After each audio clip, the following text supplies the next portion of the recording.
कि जो अपनी जिंदगी में अपने माँ बाप के लिए दुआ करना छोड़ देता है, अल्लाह उसके रिस्क में कमी अता फरमाता है। जो अपने माँ बाप के लिए दुआ करना छोड़ देता है, उसके रिस्क में कमी आने लगती है।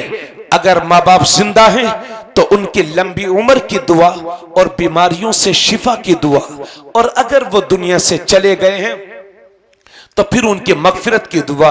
और ये मत सोचिएगा कि माँ बाप का इंतकाल हो गया तो बस उनका रिश्ता हमसे टूट गया, 40वां हो गया, बात खत्म, पहली बरसी हो गई, बात खत्म। नहीं, आला हजरत ने एक हदीस शरीफ नकल की है अपनी किताब में। फरमाते हैं कि हर पीर के दिन और जुमेरात के दिन बंदों के अमाल अल्लाह की बारगाह में पेश किए जाते हैं, और हर जुमे के दिन लोगों के अमाल नबियों की बारगाह में और उनके माँ बाप की बारगाह में पेश किए जाते हैं। अगर बच्चों के अमाल अच्छे होते हैं तो कब्र में माँ बाप की रूह को सुकून मिलता है और खुशियों से उनका चेहरा चमकने लगता है।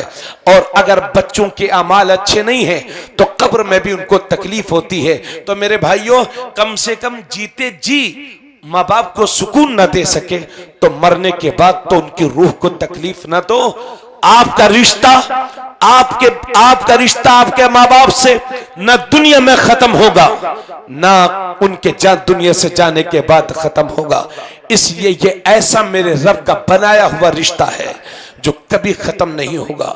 इसलिए इस रिश्ते की कदर करो। मेरे नबी फरमाते हैं, नबी आका ने फरमाया कि जब कोई मुसलमान बंदा जब माँ बाप अपनी औलाद के लिए दुआ के लिए हाथों को उठा देते हैं तो अल्लाह की रहमत के दरमियान और माँ बाप की रहमत के दरमियान जितने पर्दे होते हैं वो सब हटा दिए जाते हैं। अगर माँ बाप दुआ कर दें तो वो भी कबूल, बद्दुआ कर दें तो वो भी कबूल। बहुत लंबी मैंने गुफ्तगू आप हजरात से कर ली। इंशाअल्लाह किसी और मौके पर और बातें होंगी। हजरात, चूंकि वक्त बहुत ज्यादा हो गया, पौन बज गया, बहुत ज्यादा तो वक्त नहीं हुआ है, लेकिन सर्दी के मौसम के लिहाज से तवज्जो चाहूंगा, ज्यादा ही हो गया है। हजरात, एक बात आपसे जरूरी अर्ज करनी थी मुझे कि अपने मुल्क में एक इधर देखें जरा, पिछले 9 महीने से मसला हिजाब का चल रहा है ना। आप लोग रोजाना अखबार में पढ़ते होंगे। इसकी कदर तफसील में मुख्तसर तौर पर अर्ज कर दूं और आप हजरात को इस सिलसिले में बता दूं। चूंकि आजकल आप उलमा की तकरीरें कम सुनते हैं और खबरें ज्यादा सुनते हैं, है ना। अब तो चैनल भी इतने आ गए हैं, जितने भारत में जिले नहीं है उससे ज्यादा चैनल है। जब मसला हिजाब का पिछले साल कर्नाटक से उठा था, 10 महीने पहले, हमारी बच्चियां कपड़ा सर से लपेट करके पढ़ने जाया करती थी स्कूल में।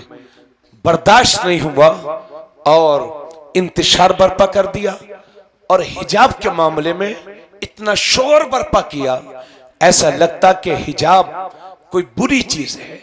और हमारी मीडिया पूरे आज तक चिल्ला चिल्ला के कह रही है कि हिजाब का इस्लाम में कोई जिक्र नहीं है, बल्कि ये अल्लाह का हुक्म भी नहीं है, बल्कि ये मुसलमानों का आपसी कल्चर है।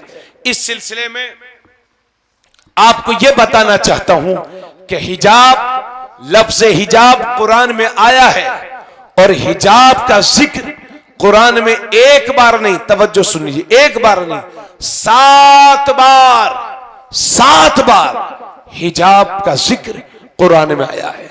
अभी मसला सुप्रीम कोर्ट में चल रहा है। हमें सुप्रीम कोर्ट के हतमी फैसले का इंतजार है। उम्मीद है कि इंशाअल्लाह हमारी चाहतों के मुताबिक आएगा, और अगर हमारी शरीयत के खिलाफ आया तो हमारे दानिश्वर हजरात अपने वकला की टीम तैयार करेंगे और इंशाअल्लाह सुप्रीम कोर्ट और पूरी दुनिया के सामने अपनी बात रखेंगे। तो सुप्रीम कोर्ट के फैसले का इंतजार है। लेकिन आपसे मैं ये कहना चाहता हूं कि सुप्रीम कोर्ट का ऑर्डर आता रहेगा, हाई कोर्ट का ऑर्डर आता रहेगा। अल्लाह आपसे क्या फरमाना चाहता है उसे आज ही सुन लो। कहीं ऐसा ना हो कि मेरी ये कौम के नौजवान, मेरी ये कौम के जिम्मेदार ये टीवियां देख देख करके गुमराह ना हो जाए, कहीं ऐसा ना हो जाए। इसलिए मैं आपके लिए अल्लाह का हुक्म सुना रहा हूं।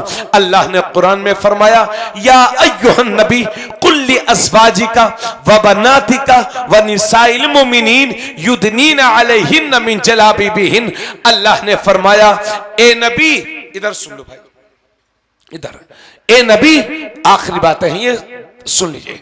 ए नबी कुल्ली अज़वाजिका, अपनी बीवियों से कह दो, व बनातिका, और अपनी बेटियों से कह दो, व निसाइल मोमिनीन, और मुसलमानों की औरतों से कह दो, युदनीना अलैहिन्ना मिन जलाबिबिहिन्ना, कि अगर किसी जरूरत से बाहर निकला करें तो चेहरे पर चादर डाल लिया करें। यह अल्लाह का हुक्म है। याद रहे भाइयों, पूरे कुरान में कहीं बुर्के का लफ्ज नहीं आया है, पूरे हदीस के ज़ख़ीरे में कहीं बुर्के का जिक्र नहीं आया है, हिजाब का जिक्र आया है।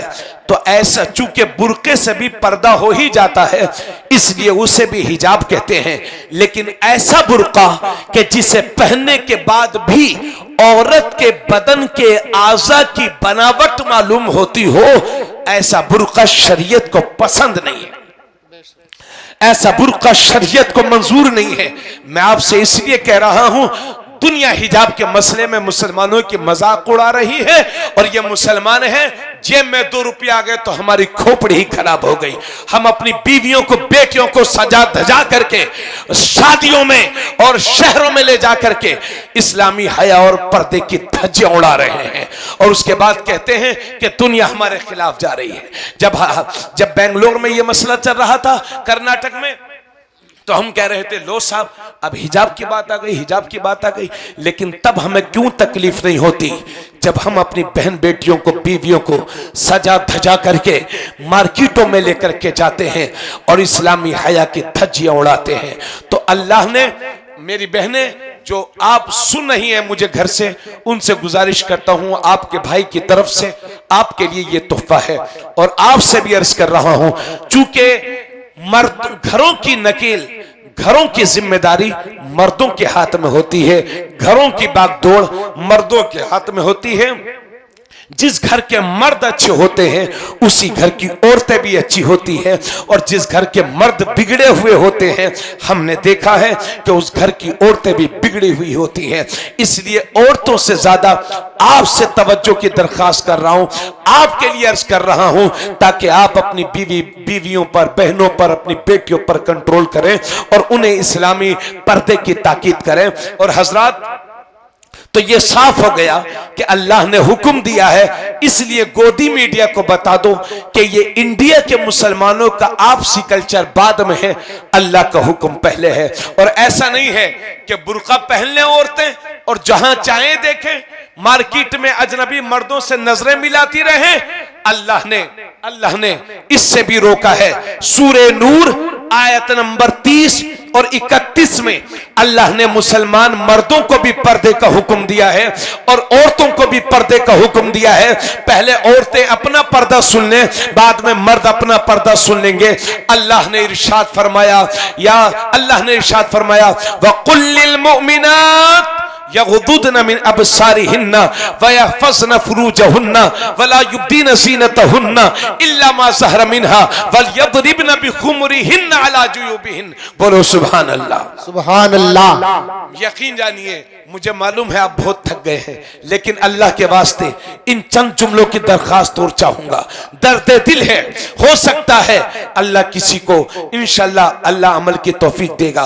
तो अल्लाह ने इरशाद फरमाया, वकुल्लिल मोमिनात, ए नबी आप इन मुसलमान औरतों से कह दो, यग़ुद्दुन मिन अबसारिहिन्ना, कि ये औरतें अपनी निगाहों को नीची रखें, वयहफ़ज़्न फ़ुरूजहुन्ना, और अपनी शर्मगाहों की हिफाजत करें। वला युब्दीन ज़ीनतहुन्ना इल्ला मा ज़हरा मिन्हा, और अपने मेकअप को जाहिर न करें मगर जितना खुद जाहिर हो। वलयज़रिबन बिखुमरिहिन्ना अला जुयूबिहिन, और अल्लाह फरमाता है ये औरतें अपने गले में दुपट्टे डाला रहा करें। ये मेरे रब का हुक्म है। अल्लाह ने हुक्म फरमाया इन औरतों को कि नजरों को नीची रखें, क्योंकि हम देखते हैं कि बुर्का तो पहन लिया मगर मार्केट में जाकर के अजनबी मर्दों से नजरें मिला रही है हजरात। और इस बेहयाई को, इस फहाशी को आज हमने, जो ये बेहयाई का अमल करता है, लड़के को बॉयफ्रेंड कहते हैं और लड़की को गर्लफ्रेंड कहते हैं। आप चाहे बुराइयों को कितना भी अच्छा नाम दे दो मगर बुराई को बुराई होने से कोई नहीं रोक सकता। इसलिए इन बुराइयों पर कंट्रोल कैसे होगा? अल्लाह ने फरमाया इन औरतों से, ए नबी आप कह दो ये अपनी निगाहों को नीची रखें। मगर क्या हो गया है इस मुसलमान को? अगर जेब में 2 रुपया आ गया तो बोली बदल गई। ये मुसलमान कहते हैं, करोड़पति मुसलमान कहते हैं, इल्जाम आयद नहीं कर रहा हूं मगर यही सच्चाई है। जब जेब में पैसों का वजन बढ़ा तो लोगों की बोली बदली और कहते हैं साहब ये पर्दा तो मौलाना लोगों के घर में होता है, ये पर्दा मियां लोगों के घर में होता है, बाकी दिल अच्छा होना चाहिए। गौर से सुनिए, दिल अच्छा होना चाहिए, आंखों का पर्दा नहीं होता। यही कहते हैं ना, दिल अच्छा होना चाहिए। अरे इधर देखो भाई, लोग क्या कहते हैं? दिल अच्छा होना चाहिए ना, आंखों का पर्दा नहीं होता, दिल अच्छा होना चाहिए। लेकिन मेरा रब फरमाता है नजरों पर कंट्रोल करो।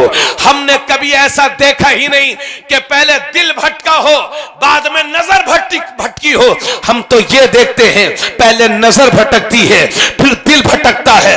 और सुन लो, पहले नजर भटकती है तो खटक पैदा होती है, और जब खटक पैदा होती है तो शहवत का गलबा होता है, और जब शहवत का गलबा होता है तो इरादे जन्म लेते हैं, और जब इरादे जन्म लेते हैं तो इंसान का ये कदम जिना की तरफ बढ़ता है। यानी जिना की पहली सीढ़ी है बदनिगाही, जिना की पहली सीढ़ी है बदनजरी। इस्लाम ने पहली सीढ़ी पर चढ़ने से ही रोका है, क्योंकि जिना उससे नस्लें खराब होती हैं, जिना से खानदान खराब होते हैं, जिना से नस्लें खराब होती हैं, जिना से नसब खराब होते हैं। अल्लाह के नबी फरमाते हैं हीना यज़नी ज़ानी ला यज़नी वहुवा मोमिन, ज़ानी जिस वक्त जिना करता है वो मोमिन नहीं रह जाता, यानी मोमिन की सिफात से महरूम हो जाता है।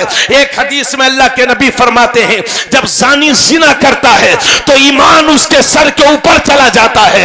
ये मेरे नबी फरमाते हैं, आका फरमाते हैं ज़ानी के रिस्क में कमी आने लगती है। और धोखे में मत रहना, धोखे में मत रहना कि हम तो चाहे दूसरों की बेटियों के साथ जिना करें, हमारी बीवी तो पर्दे में रहती है, हमारी लड़की तो पर्दे में रहती है, हमारी बहनें तो पर्दे में रहती हैं। इमाम शाफई फरमाते हैं कि जिना एक कर्ज है, कर्ज। अगर किसी ने किसी की बहन बेटी के साथ जिना किया है तो मुमकिन है कि उसकी बहन बेटियों से इस कर्ज को चुकाया जाए। इसलिए अपनी बेटियों की इज्जतें महफूज चाहते हो तो खुदारा जिना की तरफ कदम मत बढ़ाना। जिना की पहली सीढ़ी है बदनिगाही, हक बेशक, मगर उसके बावजूद लोग कहते हैं नजर अच्छी हो, दिल अच्छा होना चाहिए, नजर का पर्दा नहीं होता, ऐसे ही कहते हैं ना जी। लेकिन मेरे बुजुर्ग माफ करेंगे, गैर मुस्लिम ज्यादा कहते हैं इस तरह की बातें कि बताओ इस्लाम ने तो अपनी औरतों के लिए अपने घर को जेल बना दिया। दिल अच्छा होना चाहिए, नजरों का पर्दा थोड़ी होता। मगर हमने देखा है, आप भी तजर्बा कर लेना, उम्र है 80 साल, पेट में आंत नहीं, मुंह में दांत नहीं, मगर कोई औरत नजर से गुजर जाए तो जब तक देखते हैं जब तक वो नजरों से ओझल नहीं हो जाती, और फिर कहते हैं मियां दिल अच्छा होना चाहिए। अरे बड़े मियां पहले नजर ठीक करो, दिल खुद ब खुद ठीक हो जाएगा। और क्या मेरी और आपकी बहन बेटियों बीवियों के दिल क्या नबी की बीवियों से भी ज्यादा पाक और साफ होंगे। तिरमिजी शरीफ की हदीस है, मेरे नबी तशरीफ फरमा है, साथ में नबी की दो बीवियां हैं, एक का नाम है हजरत मैमूना और दूसरे का नाम है हजरत उम्मे सलमा। ये दोनों बीवियां नबी की खिदमत में हैं। इतने में सामने से एक नाबीना साहबी चले आ रहे हैं, नाम है उनका हजरत अब्दुल्ला इब्ने मक्तूम, जिनकी ज़ाहिरी बसारत जा चुकी थी, वो नाबीना थे। नबी के घर की तरफ आ रहे हैं। जब नबी ने देखा कि अब्दुल्ला इब्ने मक्तूम आ रहे हैं तो अपनी दोनों बीवियों से फरमाया, पर्दे में हो जाओ, हिजाब कर लो, आड़ कर लो, चूंकि अब्दुल्ला इब्ने मक्तूम आ रहे हैं, पर्दे में हो जाओ। तो हजरत उम्मे सलमा से रहा ना गया, अर्ज करती हैं, या रसूल अल्लाह, ये अब्दुल्ला इब्ने मक्तूम ही तो हैं, ये तो नाबीना है, ये हमें देख थोड़ी रहे हैं। तो नबी ने फरमाया, उम्मे सलमा, अगर ये तुम्हें नहीं देख रहे तो तुम तो इनको देख रही हो। नारे तकबीर, नारे रिसालत, सरजमीने वहेड़ी, मुफ्ती तबरेज आलम साहिब किबला, नारे तकबीर, नारे रिसालत। जब मेरा नबी अपनी बीवियों को एक नाबीना से पर्दे का हुक्म दे रहा है, तो क्या ये 1400 साल के बाद वाली मेरी बेटियां, मेरी बहनें, हमारी बहन बेटियां क्या 1400 साल के बाद आंखों वालों से पर्दा नहीं करेंगी? बेशक। अजीब आलम है। 70 साल, 65 साल की औरतें शादी ब्याह में जाती हैं, जिनके नवासे भी हैं, पोते भी हैं, मगर लाली पाउडर लगा करके इस्लामी हया और पर्दे की धज्जियां उड़ाती हैं और ले जाने वाले हम और आप। शर्म नाम की कोई चीज नहीं रह गई है। और फिर कहते हैं मुसलमानों के घरों में बरकत नहीं है। और अब तो जिहालत का आलम यह है कि बड़े होटल में शादी करते हैं तो लड़के का जब वलीमा होता है साथ में लड़की को भी लाके बिठाते हैं, दुल्हन को भी लाके बिठाते हैं। ये किसने सिखा दिया आपको? कहां हो आप? क्या यही सिखाया आपको आपके नबी ने? या आपने गैर मुस्लिमों से क्या क्या सीख रखा है? इसलिए होश की दवा करो मुसलमानों और सीखो।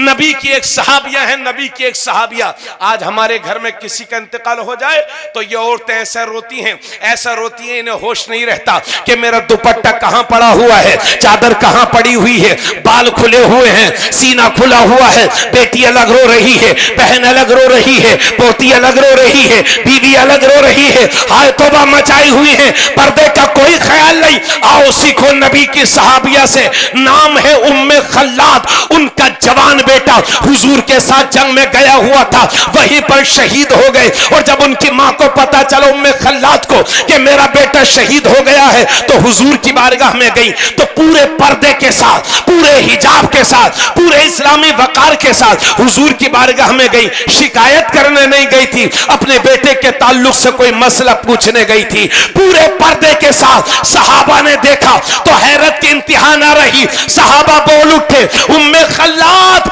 तेरे जवान बेटे की लाश पड़ी हुई है, तेरा जवान बेटा, तेरे जवान बेटे की लाश पड़ी हुई है और तूने इस हालत में भी पर्दा कर रखा है। तो उम्मे खल्लाद के तारीखी जुमले सुनिए, फरमाती हैं, ए मेरे नबी के सहाबा, मैंने बेटा ही तो खोया है, हया थोड़ी खोई है। क्या बात है भाई, जिंदाबाद जिंदाबाद। बहुत खूब, बहुत खूब। इज्जत थोड़ी खोई है। आज शिकायत है हमें कि हमें अच्छे बच्चे नहीं मिलते। याद रखिए वक्त बहुत हो गया, इसलिए किसी और के मौके पर, मगर खुदा के वास्ते आज जब बात हिजाब पर है तो अपनी बहन बेटियों को 100%, 90% नहीं, आज से 5 साल पहले, तकरीबन 5-6 साल पहले मैं झांसी के करीब में तकरीर करने के लिए गया था और बेपर्दगी पर मैंने तकरीर की। कुछ दिनों के बाद वहां से फोन आया कि हजरत यहाँ के टेलर ने ही मना कर दिया कि किसी भी औरत के आदि आस्तीन के कपड़े में सिलूंगा ही नहीं। हजरत, बेदारी तब आएगी जब हम लोग आपस में अपने घरों में कंट्रोल करेंगे। पूरे जिला मुरादाबाद का ठेका हम लोगों ने नहीं ले रखा है, मगर कम से कम अपने घर में तो हम सुधार कर ही सकते हैं। और अपनी बहनों से कहूंगा, मेरी बहन अगर 1 लाख मॉडर्न औरतों में खड़ी हुई हो, 1 लाख औरतों में भी अगर जरूरत पड़ जाए तो पूरे पर्दे और हिजाब के साथ रहना, ताकि दुनिया जान ले कि ये लाखों शैतान के रास्ते पर हैं और ये सच्ची कनीज़े फातिमा है। ये उस रास्ते पर है जिधर मेरे नबी चलते थे, जिधर मेरे नबी ने अपनी उम्मत को चलाया था। हजरात, इन माओं का पाकीज़ा होना बहुत जरूरी है। अपनी माँ बहनों से कहूंगा जो घरों से सुन रही हैं कि 100% पर्दे का एहतमाम करें, हिजाब का एहतमाम करें, अजनबी मर्दों से निगाहों, अजनबी मर्दों को देखने से बचें, पाकीज़ा रहें। अल्लाह तुम्हारी नस्लों में वली पैदा फरमा देगा, उलमा पैदा फरमा देगा। माओं का चाहना बहुत जरूरी है, क्योंकि जब माएँ नेक होती हैं तभी तो बेटे भी नेक होते हैं। माँ जब नेक होती है तो बेटा भी नेक होता है। क्या आपने नहीं देखा कि माँ जब नमाज पढ़ती है तो छोटा सा बच्चा भी करीब में आकर के नमाज पढ़ने लगता है। इससे यह पता चला मां जब नेक होगी बेटा तभी भी नेक होगा। गौसे आजम 18 पारों के हाफिज कुरान बन के पैदा हुए थे, चूंकि उनकी मां 18 पारों की हाफिजा थी, रोजाना कुरान की तिलावत करती थी और गौसे आजम पेट में रह के उसको सुनते हुए याद करते चले जाते थे।